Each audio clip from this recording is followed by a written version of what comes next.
Brainiac Corporation. Every day, a crack team of Britain's finest minds get to grips with the fundamentals of scientific knowledge and understanding. So welcome, step inside. But be warned, only the hardiest of souls and strongest of stomachs can survive the worst excesses that are Brainiac Science Abuse.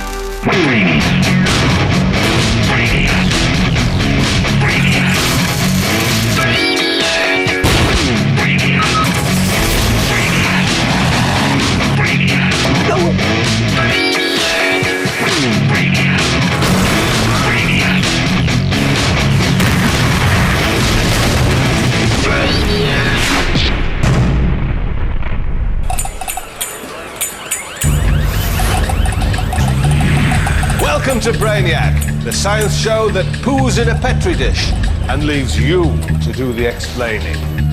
The big science tonight, what happens when you put a big rocket in your garden shed? Blast off! What's the fastest way to get your luggage to the check-in? And is it a fool? Is it an idiot? Yes, it's Super Brainiac! But first...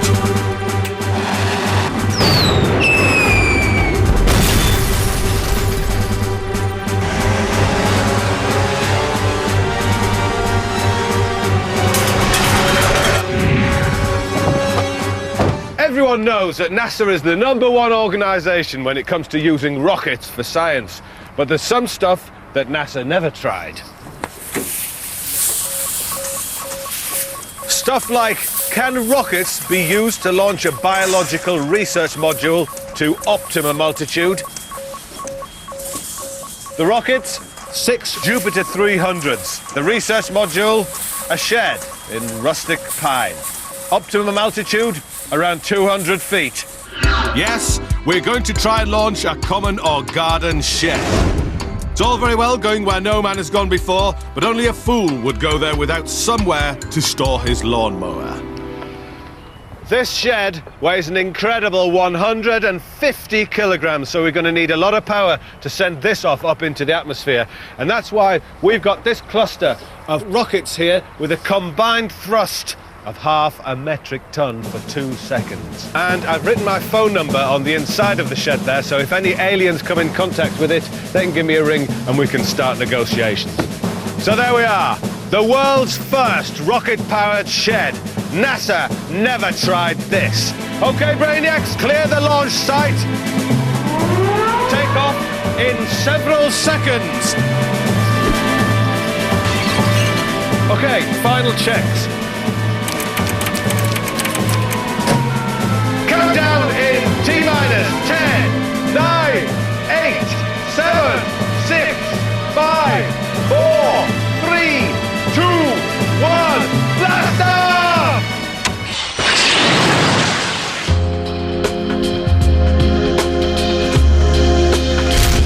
That wonderful, wonderful shed! The ammonium perchlorate and powdered aluminium in those rockets really did the job, as shown by our onboard shed cam. Beautiful!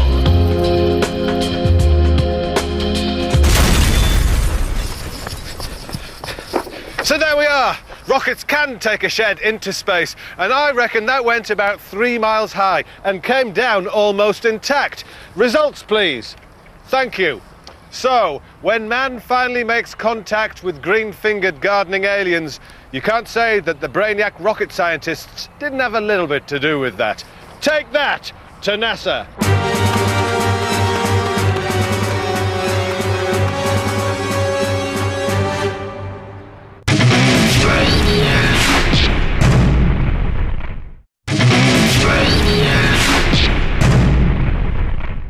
Hidden away in a secret outbuilding just behind Dagenham bus station is the Brainiac Slow Motion Research Facility. Inside, a small team of Brainiacs are devoted to the remarkable line of research we call things, but very slowly. So what's this week's thing, but very slowly? A water balloon. Normally, this isn't particularly interesting to watch. But let's see that again. Very slowly.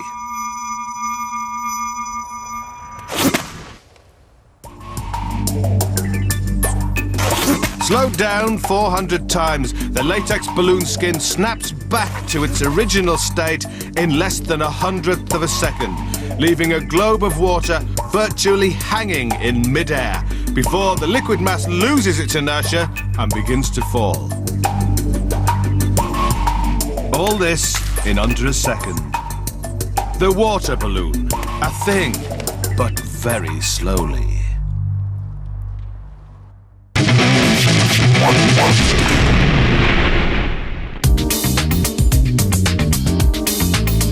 Here's one for you. Why is the fear of long words called hippopotamonstrosis quipedaliophobia? Things that make you go, In today's free-thinking society, it's perfectly acceptable for a young gentleman to take pride in his barnet fair, or hair as we call it. Even you may have been in position of running out of hair gunk. If that's the case, what do? Easy. You use some other household commodity instead. But what's the best improvised hair product?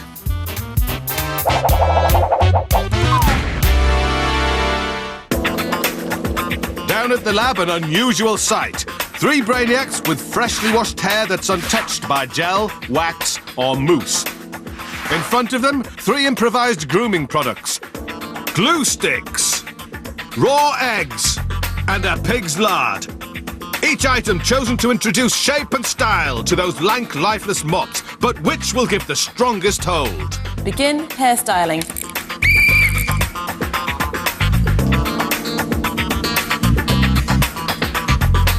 The Brainiacs have 5 minutes to go wild with their styles and sculpt something really unique. First, the lard. Heat-treated scrapings from the inside of pig skin, not dissimilar to the ingredients of old-fashioned hair grease. Pomade, as it was known, gave the hair a slick, shiny look, which was de rigueur for men's hairstyles up to the 1950s. Egg white, or albumen as it's known in the egg trade, is best known for its use in meringues. But once beaten to stiff peaks, it's almost indistinguishable from hair mousse. However, without containing a cocktail of highly refined petrochemicals, this homemade mousse requires baking on a high heat to activate its hair-hardening properties.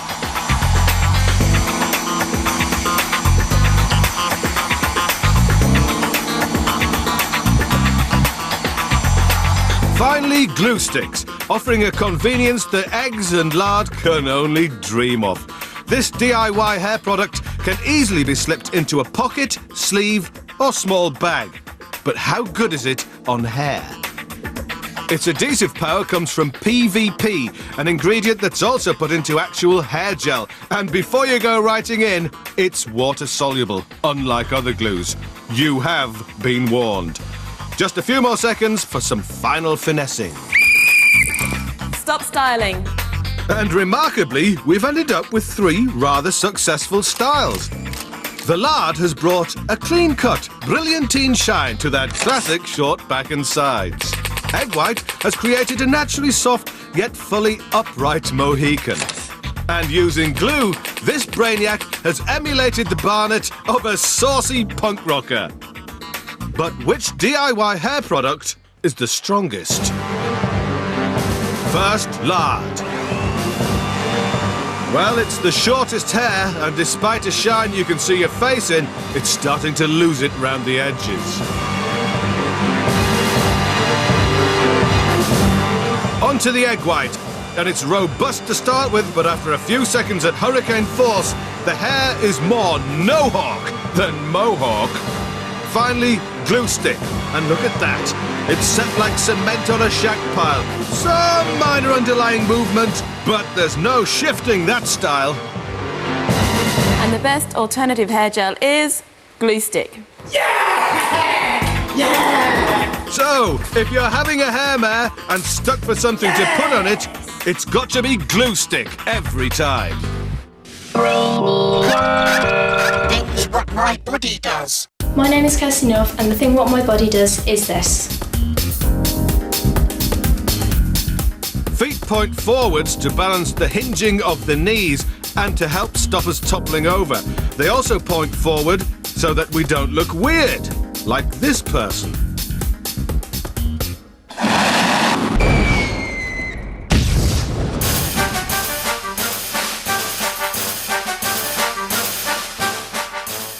Hello, it's liquid nitrogen time again. Liquid nitrogen can transform ordinary into extraordinary. Today, ordinary ping pong ball. Ursula, fetch the ping pong ball. Thank you, Ursula. She is very beautiful woman. Here is ordinary ping pong ball, but it has small hole drilled here and lines drawn around its girth. Before ping pong ball meets liquid nitrogen, it behaves as so. Like dead pig. I introduce ping pong ball to liquid nitrogen. But what happens next? When I remove ping pong ball, see now. It begins to spin. Like feces down toilet. Liquid nitrogen. It's a miracle. Goodbye.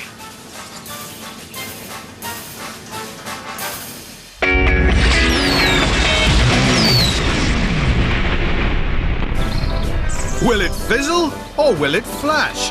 The all-new chemistry conundrum posed by Dr. John P. Kilcoyne, Principal Lecturer at the University of Sunderland. So what chemicals does Dr. Kilcoyne have in his shed today?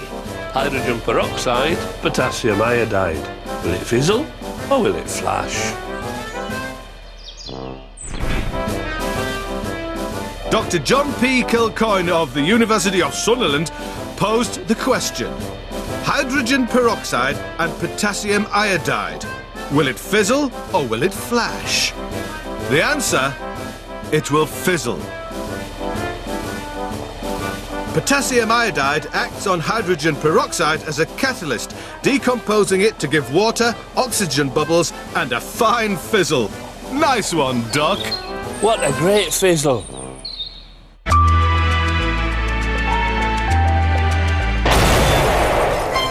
The Brainiac Guide to Microwave Cooking, bringing speed and efficiency to the domestic kitchen.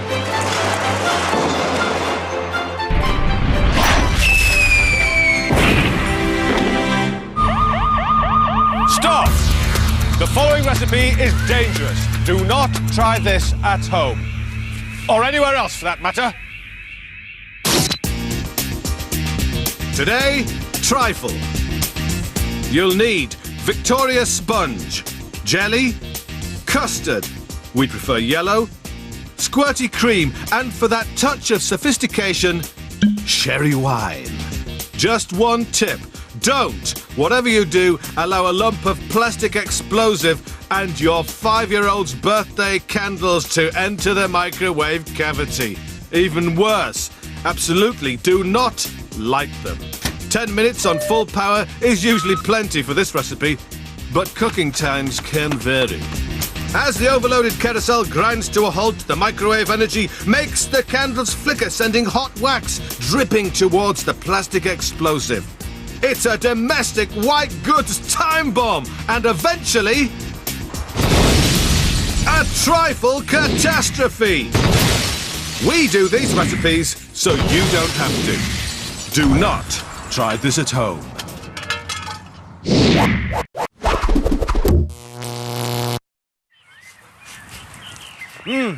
Smell. One of the more neglected areas of the human faculty. And what's that? I can smell brainiacs.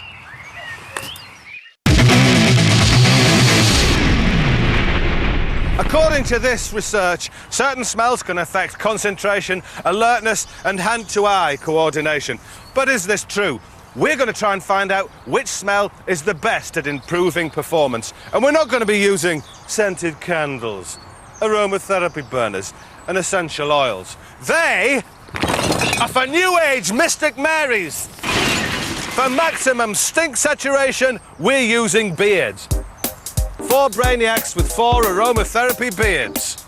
Firstly, the woodland beard with leaves such as privet, oak, conkers and fresh young acorns. The breakfast beard with sausages, eggs, toast and coffee. The herbal beard with cinnamon, mint, thyme and a little bit of coriander in there. And finally the ocean breeze beard with halibut, sprats and squid.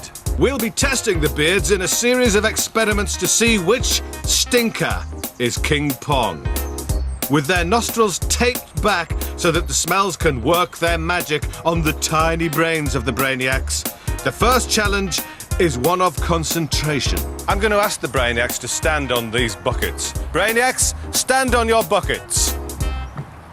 Please stand on one leg and take a deep draught from the beards and let the test begin. The first Brainiac to lose focus and fall off his bucket will be eliminated.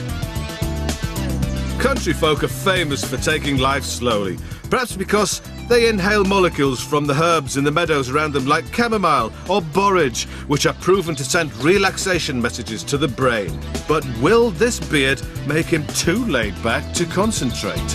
The full English breakfast has been with us longer than Bruce Forsyth, but unlike him, its odour molecules have been shown to send signals to neuroreceptors, alerting the brain to the imminence of a meal. But will a sausage under the nose increase this Brainiac's concentration?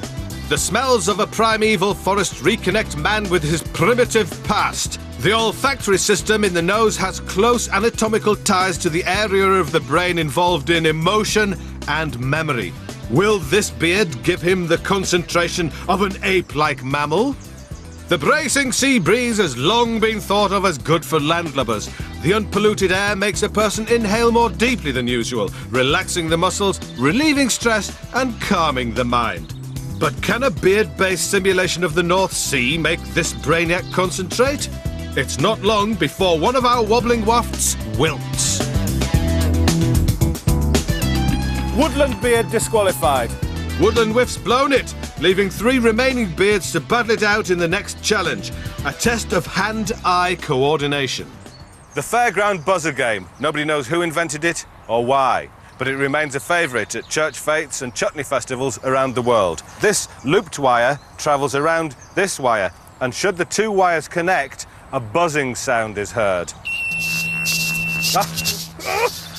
I forgot to tell you, as well as the buzz, the Brainiac receives an electric shock. I'll demonstrate that again.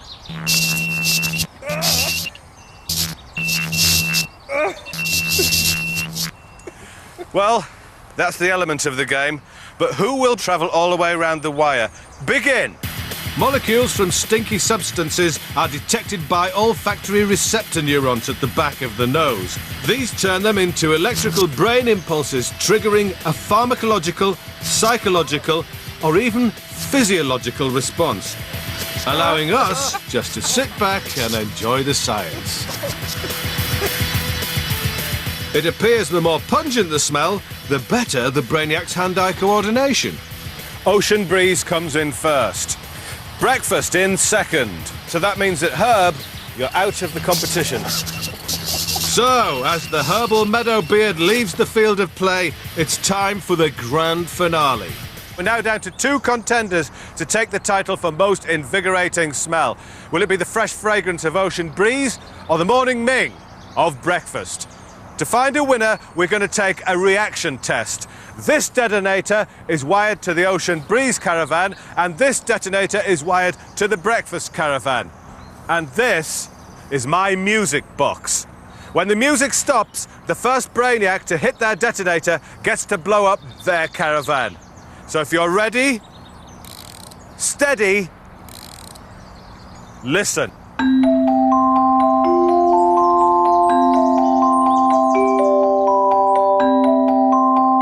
Breakfast smells versus the smell of fish. who will triumph?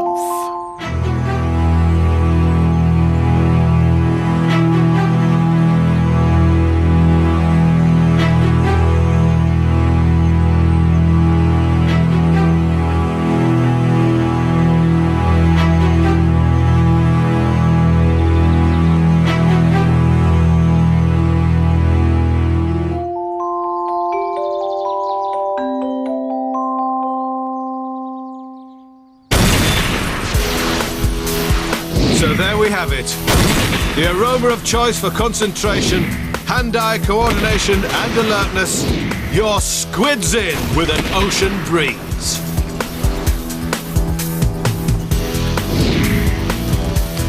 Congratulations! So there we are. Ocean breeze is the most invigorating smell. You may now eat your beard.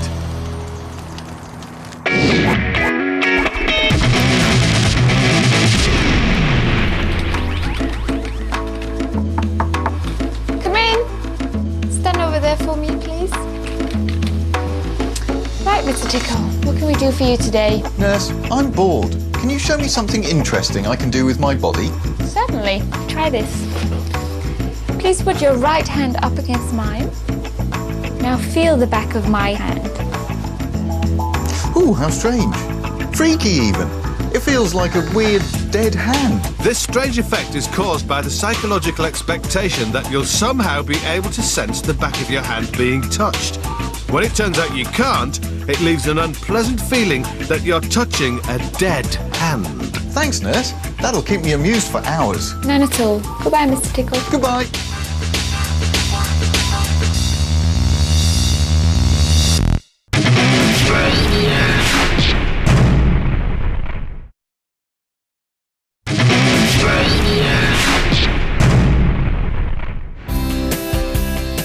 The Brainiac. Soft, cuddly, stupid. And aside from a pathological hatred of caravans, he wouldn't harm a fly. The spider has made a career of harming flies. With 40,000 species, fangs and a serious attitude problem, the spider is the cause of one of our most common phobias. Today we find out which is scarier, Brainiac or Beast.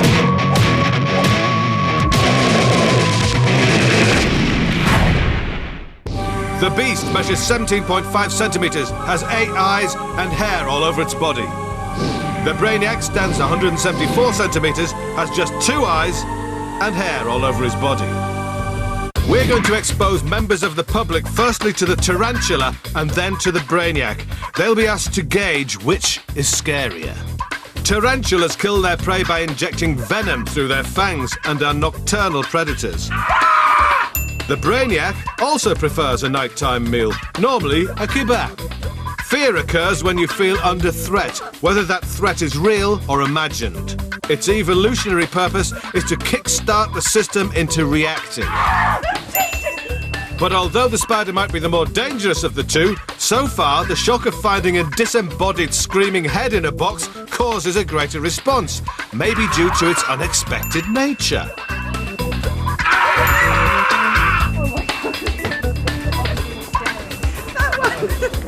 There are over 1 million arachnophobics in the UK.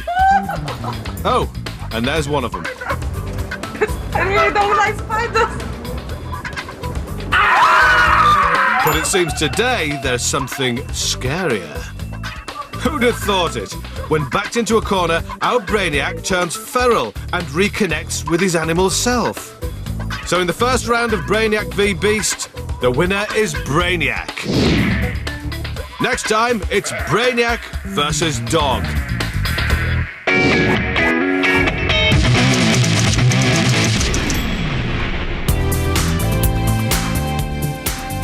Dr. Bunhead on the pull. Where every other Tuesday, science's biggest loser hits the town, hoping his special mix of near-fatal charm and half-baked experiments will finally get him a girlfriend. Oh, hello, girls. Hi, ladies. Someone got a light I could use, please? Yeah. Is that one there? Oh, cool, thanks. Can I borrow that? Thanks, cheers. If I showed you some really cool science, would you go out with me? Excuse me. Well, look, hang on. I'll just show you something really cool, and then I just want to serenade you here with this. Here we are. These are great. They're 5 megabytes per side, these things hold. Just like that, just to move me up a bit. Put this down here. It's very romantic. Okay. Just put that down. So that's a little fire, but look at this. With the application of science, I'm going to set up a rotating vortex of air, and then that spinning air current forces more air into the flame and sends it into a little vortex shape. Look at that. Fire tornado. It's good, isn't it? Yeah, actually, yeah. It is. Look, I haven't finished yet because, like, green flame. It's copper salts, and they give it a nice coppery green colour. And this one is strontium salt. When I heat this up, it gives us, look at that, red. It's quite pretty, isn't it? And if you like, we can have our own little disco. Look, red, green, red, green, red, green, red, green, red, green. Woo! Do you want to dance? Do you want to come on and dance with me now? What do you think? Shall we, Oh, go on. I've got other stuff I can do. Do a great Bernoulli principle.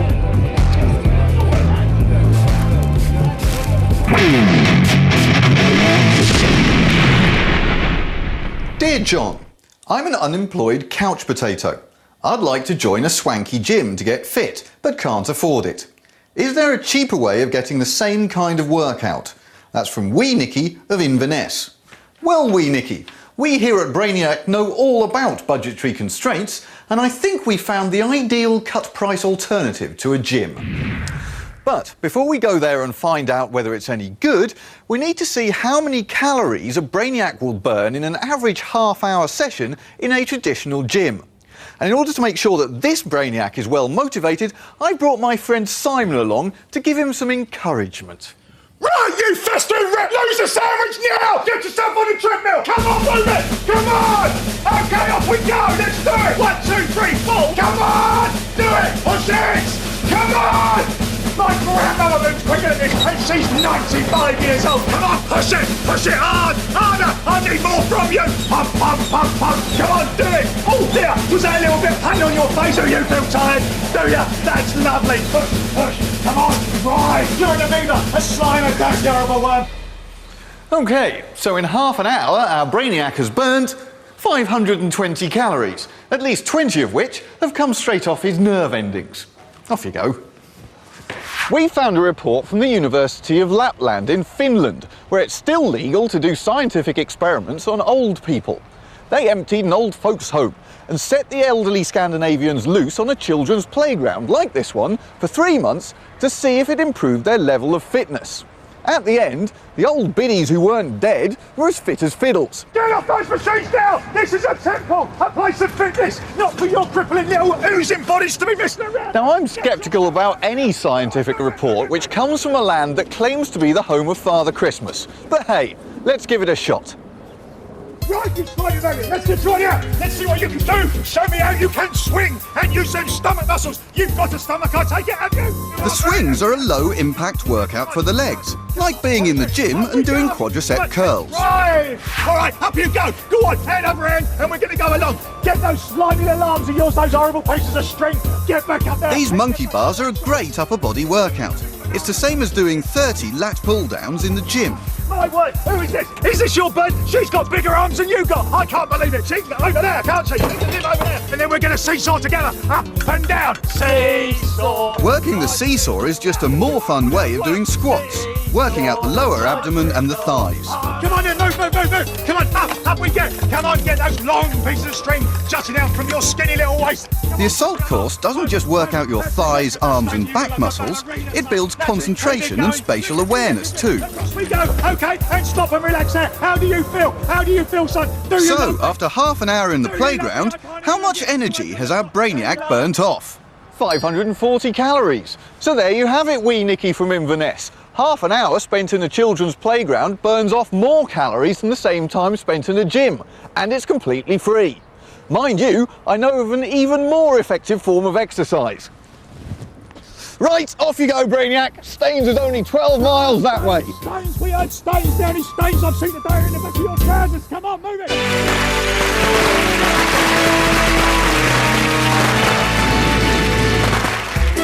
Ladies and gentlemen, welcome to the one, the only Brainiac for a Day, with your hosts Dolly Boy and the literally stunning Dolly Girl.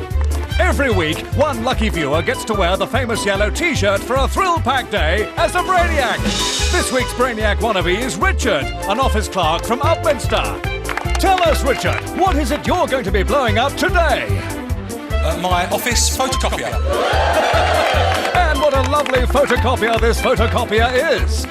Richard used to be an office clerk, faithfully copying out documents by hand. But then a year ago, his firm bought a photocopier.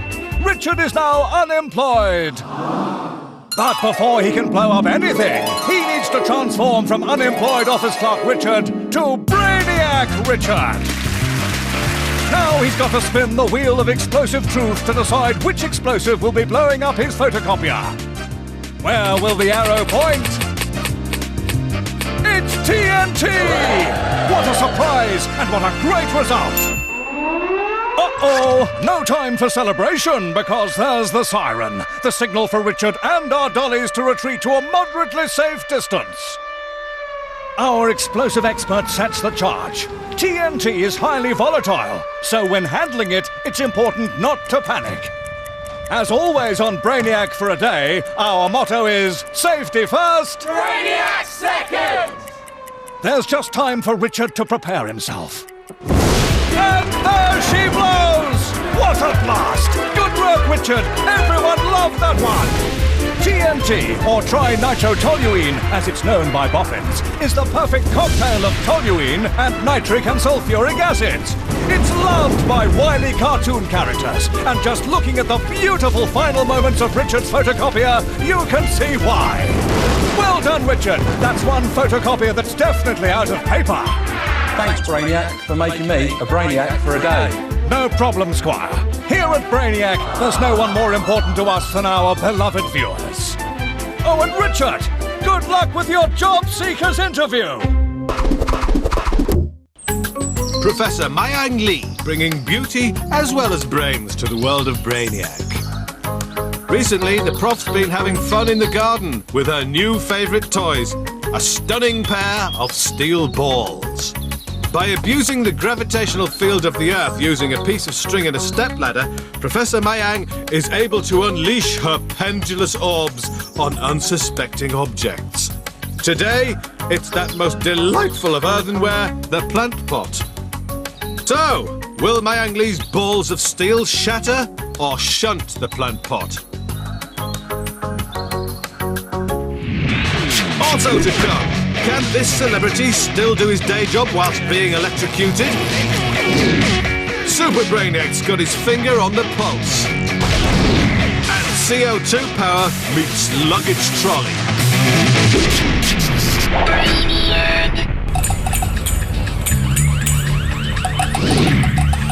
This is Brainiac, the science show that picks it, licks it, rolls it, and flicks it. But first, Professor Mayang Lee prepared to unleash her balls of steel on a pot of peaceful plants. But will they shatter or shunt the plant pot? It's a shatter! In a potpourri of plant and compost, the earthenware is no match for Mayang's balls of steel. Nice work, Prof. Ding dong. Welcome to BreezyJet, Brainiac's answer to the world of low-cost travel. But the kind of uncomfortable and cheap journey I'll be taking isn't in the sky, it's here on the ground.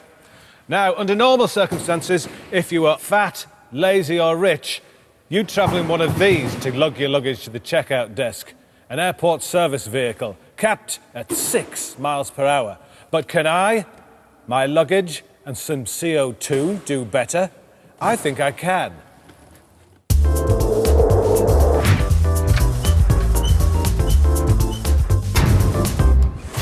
At Brainiac, we've always been at the forefront of fire extinguisher propulsion, and today I'll be personally testing 3 new CO2-powered chariots. Am I worried? Am I? The kind of vehicles I'm going to be riding, I need some first-rate protection. First, the airport trolley, loved around the world for its eccentric steering and controversial braking systems. Our check-in girl is waiting at the other end of this stylish 50-metre-long departure lounge. But who'll get their luggage to her the fastest? The Wiley trolley is off like a whippet on heat, and in a first for a vehicle of its kind, it's actually going in a relatively straight line. The airport service vehicle never stands a chance, and I'm at the check-in desk in just 14 seconds. Floonagen! I am the victor. She liked it, and so did I. The sleek aerodynamism of the luggage trolley coupled with the power of CO2 propelling me to a staggering 10 miles an hour. But what about something a bit more cumbersome and bulky like this? Concierge trolley. Normally used to transport your clobber from the front desk up to your room. It's certainly got a great roll bar. The question is, will I need it? At 5 kilograms lighter than the trolley, I'm away in a blur of brass and CO2 steam. But I'm betrayed by my veering caster wheel, sending me way off course.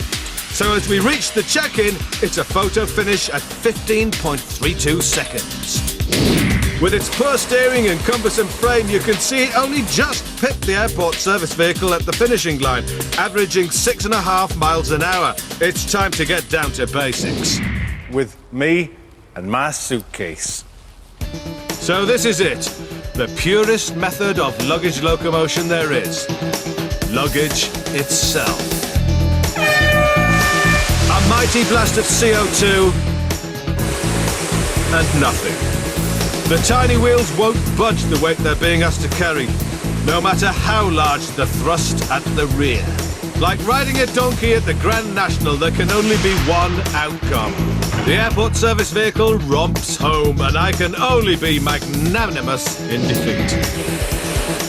So, after 3 attempts to beat the old, lazy and rich to the check-in, the airport trolley comes out on top.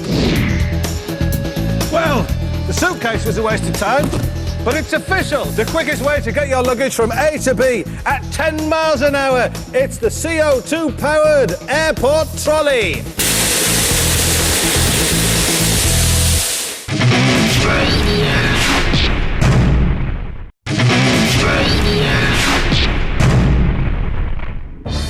This Brainiac is trained in the art of trying to run through things. At a moment's notice, he can be ready to try and run through anything we put before him. Today, our frame has 2 full layers of adhesive tape running across it. This is the commonly used transparent cellulose-based pressure-sensitive adhesive tape, generally used in joining, sealing, attaching and mending. Our Brainiac will run full speed towards the adhesive tape. But will he break through, or will he bounce off?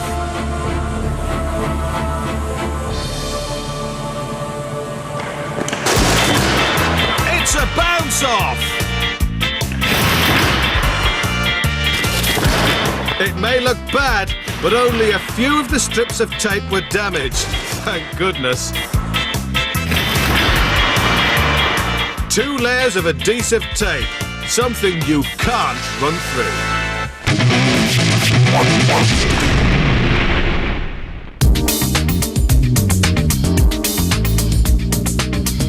Here's one for you. Which came first, paper aeroplanes or real aeroplanes?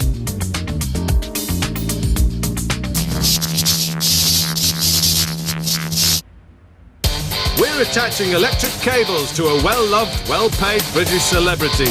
But will he still be able to do his glamorous day job whilst being electrocuted by our Brainiac? This week, it's Eric Knowles of the Antiques Roadshow. We've laid out a collection of objets d'art for him to value whilst our Brainiac electrocutes him. OK, Eric? Do your thing. Well, we've got a fascinating selection of antiques, and I'm amazed by that, finding a pig like this. These pig money boxes. An Art Deco nightlight, the likes of which I've not seen since I was in the Frick Museum in New York. I mean, Juraskin is very rare. It's a protected species. And the nightlight, is it Gandalf? I think it could well be an early Chinese example. It's got the mark for the Ming Emperor. Shang-Chi. And as for the cat, Well, it's remarkable. This one's got his right paw lifted. That is an exceptionally rare cat. It's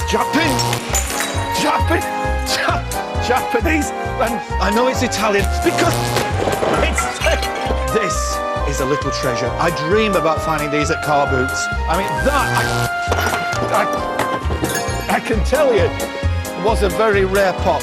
And then, last but not least, the Buddha. This was probably pillaged the mid 19th century. So, can Eric still do his glitzy day job whilst being electrocuted? Thanks, Eric. You know where the broom is. Next time, can we help Rick Waller hit those high notes? 47-second science. Big science questions answered in bite-sized chunks. This week, can you ride a bike underwater? We're doing this experiment for the bike-loving Dutch. After all, with global warming, their flat country will be the first nation to disappear under the sea. The Brainiac's first problem is keeping the bike on the floor of the pool. This is due to its tyres and hollow frame. To counteract this, we've attached 2 ankle weights. Now the only hurdle is water resistance. Water has a higher viscosity than air, so our cyclist needs to put in a lot more effort. Despite these adverse factors, our Brainiac cycles into the depths quite successfully. The only downside being man's inability to breathe underwater. Scientific proof that the Dutch have nothing to worry about as sea levels rise. You can ride a bike underwater. 47-second science. Big science questions answered in bite-sized chunks. Is it a train specialist? Is it a road sweeper? No! It's Super Brainiac! The result of a mistake in a laboratory. His mission, to rid the world of toxic caravans. Super Brainiac, saving the world with science. Somewhere in the countryside, UK, a pair of lovers on a romantic picnic have run into trouble. This 1993 Swift Corvette has a malignant aura that could ruin the courtship of even the most ardent lovers. It must be stopped!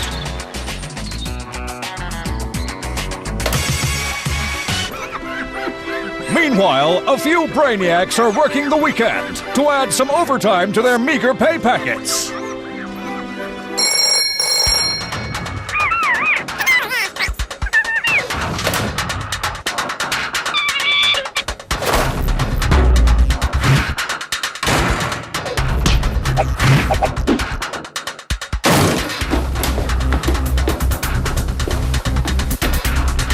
Super Brainiac climbs into his trusty Brainiac mobile and speeds to the rescue with only one thing on his mind: the destruction of a caravan. Faster than the wink of an eye, he arrives and decides on the perfect science for the job. Today, that science is nitrocellulose, a highly flammable compound known in some circles as gun cotton. With the charge set, relief is only seconds away. There's no need to panic. With Super Brainiac, you're in safe hands. Nitrocellulose is formed by exposing cellulose to nitric acid, and was discovered accidentally 160 years ago by a German whose apron exploded into flames. Super Brainiac saves the day! Let's hope that lovely lady isn't too disappointed when he takes his costume off. Yes, sir! If you've got a problem only science can solve, you know who to call.